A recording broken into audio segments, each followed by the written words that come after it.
பண்ணலாம். அந்த நேரத்தில் நிறைய டபுள் மீனிங் டயலாக் படம்லாம் ஓடிட்டு இருந்தது. மிஸ்டர் பவித்ரனோட ஒரு படம் இப்போது நல்லா ஓடிட்டு இருந்தது. ரோஜா ஆக்ட் பண்ணாங்கன்னு நினைக்கிறேன். நிறைய படங்கள் அந்த மாதிரி கமர்ஷியல் படம்னாவே அதில் ஒரு டபுள் மீனிங். இந்த காலத்தில் அந்த டபுள் மீனிங்லாம் ரொம்ப ரொம்ப சாதாரணமாகிடுச்சு. இப்போ கூட உள்ளே வெளியில் இருக்கிற காட்சியெல்லாம் வந்து இப்போ தூக்கி போட்டுட்ருக்காங்க. ஸோ அந்த மாதிரி நீங்கள் சொல்கிற இந்த அடல்ட் கண்டென்ட் படம்ன்றது வந்து உள்ளே வெளியே பாருங்கள்.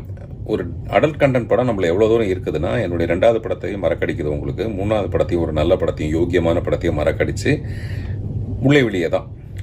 சினிமாவுக்கு வந்து ஒரு 6 வருஷம் கழித்து நான் பண்ணுற படம் தான் உள்ளே வெளியே.